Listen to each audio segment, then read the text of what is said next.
Hello there everyone, Ashnflash here, and welcome on into a LEGO Spider-Man 2022 sets review video. Today we're looking at 3 brand new sets launching on September the 1st. Starting here on the left, we have set number 76226, the Miles Morales buildable figure, 76225, the Spider-Man figure, and then we also have Venom, which is set number 76230. And these two were actually sent to me early by LEGO/Land to do a review for. However, Venom was not included in the offer, but my friend PenPlays, who lives in the US, was able to find a copy early and he shipped it over to me, so I've just been waiting to do this video with all 3 of them. So please check him out. I will link his channel down below. You should definitely go check him out. But anyways, let's go ahead and let's go in order of the set numbers. So if you want to hop around, you've got the different chapters if you don't want to look at one character and want to look at another. So here's the Spider-Man figure, set number 76225. This is actually, technically, I guess, if you're going set number ordering, this is our second buildable figure, because if you didn't know, back in January, we did actually get an Iron Man figure, and this does retail for a little bit more. It also has a light brick, of course, on the inside as well, which just doesn't look good. You could check out a review if you want for him. Just wanted to show you that in terms of the scale and size of this, just so you can get a sense. If you look at the heights, Iron Man is a little bit taller, but they use the exact same piece for the head, and you'll see that used here in a bit as well for the other characters.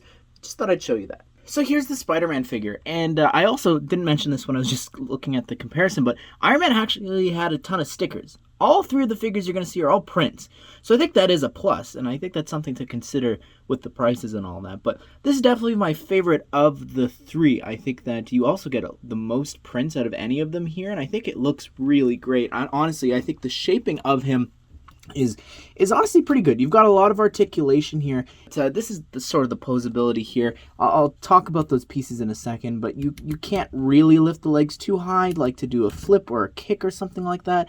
I guess you could do this. Before we take a closer look at him, I just want to show you a little 360 here. This is what it looks like on the back of Spider-Man. You can see some of the joints and things like that there, but that's what it looks like from behind. Alright, so up close you can really see the cool prints here, and I really like how that just the part usage is there, using like the car hood piece with the Nexo-Knight shields there, even on the hips.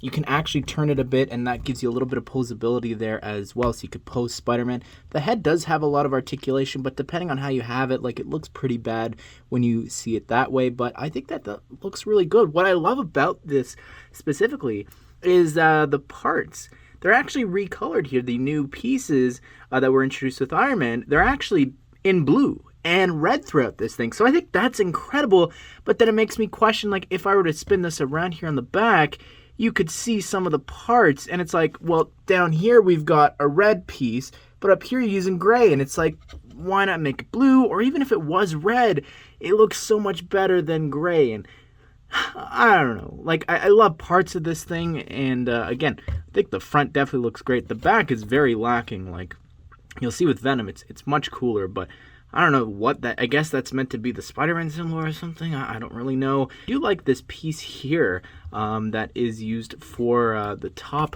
shoulder part, and if it decides to cooperate, that's what that looks like there. So I think that's pretty cool for the shoulders, and depending on how you actually like lift the arms, the shoulders will move with it. You just got to push it back down when you push the arm down. But again, you'll see with Miles, same sort of build, but yeah, great face. I really like the build of this. I know that some people don't think that it looks good. The hands are interesting. You know, if I were to remove the webs, which to me are very small, like, this is the same size that we use for minifigures, so I feel like they should have, instead of having it coming out of both hands, maybe instead make a really long web, make it a little bit more accurate to the size here. But regardless, this is the hands, and I like the joints on the arms as well. I think that looks really great.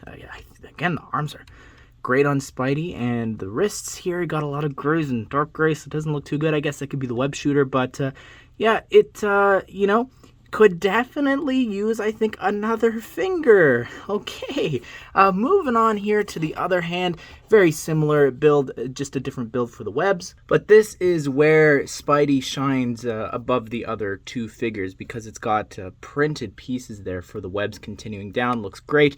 The feet are very interesting to see, like Lego brick built feet, but I think they've got the shaping down quite well, honestly. But the Nexonite shield pieces and all that down there is really great. The kneecaps also are quite good here. I like the part usage there and how they sort of cover up that gap. Again, looks great with having those hinge pieces in blue there. Not sure why. That's dark gray when you've got a red one right there. And here is the Miles Morales figure. Before we get started, I just want to show you the two Spider-Mans, because they do use sort of similar builds when it comes to certain parts, but also they're quite different. Like, the feet are the exact same build. However, like, if you take a closer look here at the upper arms and shoulders, that's the same with the head build. The wrist is a bit different there, but the hand is the same. And then here, you know, it's got a different design and pattern, so it's sort of different with the builds that they did there. But the legs sort of similar, and then on the bottom it gets different again. Kneecaps are the same. Just thought I'd mention that. Again, it looks really great. Doesn't have leg printing, so that's a bit of a disappointment, like Spidey did, but this other Spider-Man doesn't. On the back here, you could see what it looks like from behind. A lot less joint showing, which I really appreciate, but then, I don't know, still jarring in some spots. So up close, like, I really love the pieces. Again, same design there for the symbol and pieces being used. I think that looks great and works great. But what I love about the Miles is the piece use underneath there. Using that sloped piece there looks incredible, and you've got a print there on the bottom there to continue to the waist, which can actually again turn just like Spidey. But the head, same posability and all that. I love the printing there.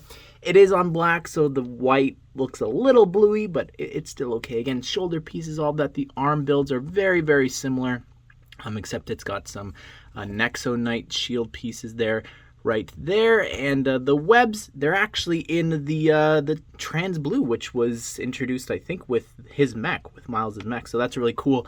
And you can see the other build there. Again, it looks really tiny, but anyways, very easy to remove, just like with Spidey. Very, very simple. And on the back, again, same sort of thing. I guess that's the symbol. And looking down below, a little different than Peter's. You can see on the side there, different build, but the feet and everything, very different. But love how they have it being a red and a black there. So here's the Venom figure, and it's, you know, again, size-wise, it's the same as Spider-Man and Miles, which I don't really like, if I'm being honest. I honestly, if this was $5 more, I would have rather pay that, because he's very scrawny, he's very skinny. If it was $5 more, could have made him a little bit taller than those two guys, as well as maybe made his legs and arms a bit thicker and stronger. He's sort of lacking. Now, the chest, it is very bulky in comparison to the other two. However, if you take a look here on the back, it's sort of, I don't know, it's very thin. So again, it could use, like, there's a lot of muscles here in the back, but I think from the chest, looking at it here, it's very flat. But I think the knees and everything, I think that does look a little bit bulkier. And same with the hands, like, it is a different build for the hands. Even the shoulders, instead of using those pieces, it's got the helmet piece there. And the build for the head there also is very different. But before we take a closer look, I do want to do a comparison for him, because we actually, of course, had the Venom mech. Now, this was pretty much...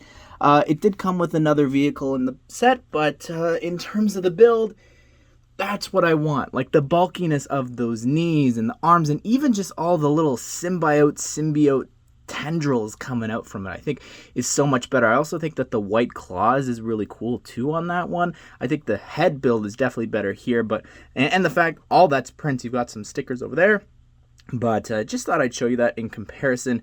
Again, he's sort of slouched over, but it's to go with minifigures versus this is sort of like an action figure. Which, if you want to, also, you could check out a video with a compilation of, like, every Venom vehicle, and that's actually showcased in there. Really fun video, you should check it out. All right, up close with Venom. The head, very cool design. The fact that we've got that headpiece being used for the top part of the head, but then you've got a brick-built jaw, which is really, really cool there. You could move it a little bit, but it's not really meant to be, because it's supposed to be close to this. But I love the tongue there. I think it's interesting that they're using a dark red hand piece there on the inside, but the tongue build is, you know, it's cool. You've got a printed top part there on this, like, little roof tile, I guess. So I think that's really cool that the printing is on there. But underneath, if I lift the head up, and honestly, the grays work a little bit better, I think, with Venom. But I love, like, all that's prints. Like, that's so cool. I really love how they brick built the symbol there. I think that's incredible. Those pieces here are actually used on the back, and that again looks really cool. It's a little bit almost meant to give it a bit more bulk on the back. I love these pieces for the shoulders, like I said before.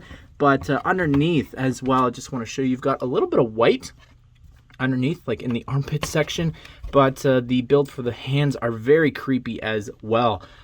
You could see just how long the fingers are in comparison to Miles and Peter's. Not sure why there's like a white ingot there on the front. Don't really like that. Legs, yeah, same sort of design for the feet. Again, very strange, but with the kneecaps, they don't really bend and cover the knees unless he's leaning forward. So that's sort of a disadvantage, I think, with the design for this build versus the other two. But again, I like the parts here in the back, like having the Super Mario piece there in black, I think looks really great. But yeah, just, you know, like, why have the red hinges there? Like, why are you using those pieces when with Spider-Man? Like, you're using the black ones. Like, it's so jarring to me to have all those little red pieces sticking out there. And again, we know that some of these parts being used are in other colors. Like, recolor that in black.